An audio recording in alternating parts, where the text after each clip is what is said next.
Franck Seguin, photographe et rédacteur en chef au journal L'Équipe. Donc mon univers, c'est le sport. C'est une photo parue qui explique une actualité, avant tout.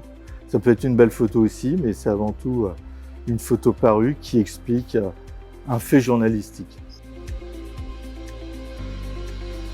C'est l'amour de mes débuts, la photo sous-marine. J'étais nageur, plongeur très tôt dans ma jeunesse.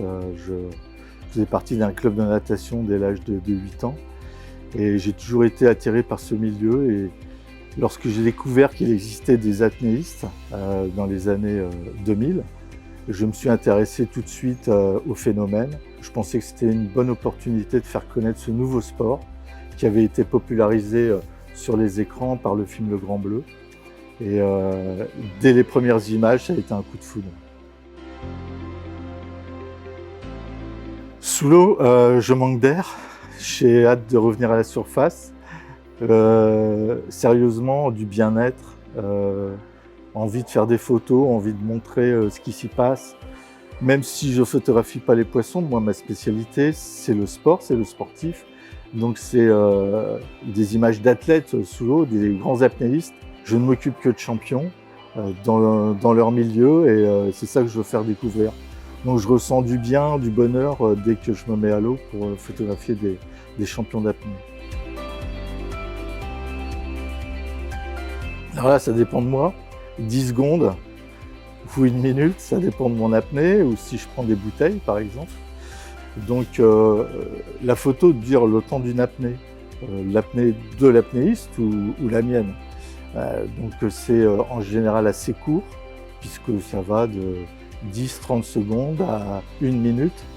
Jamais plus pour des questions de sécurité parce qu'on en enchaîne beaucoup.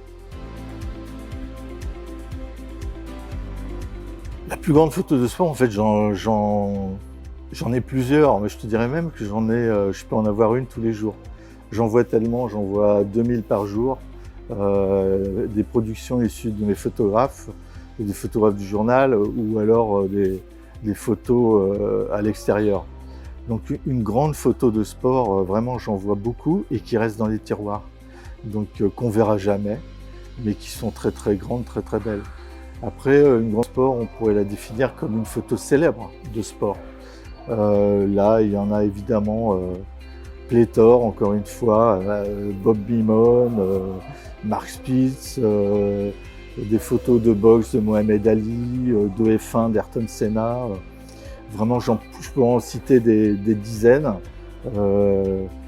Toutes les photos de sport sont belles à voir pour moi. Le Dibon, parce qu'il résiste aux intempéries, il a un rendu que j'adore, il restitue bien la chromie de mes images et comme je le disais en préambule, il résiste aux intempéries. J'ai déjà eu une expo qui a duré plus de 7 mois en extérieur, notamment en Bretagne, quand même, où on connaît la météo et des crachins redoutables, et les photos n'ont pas bougé. Donc, oui, le Dibon est mon support préféré.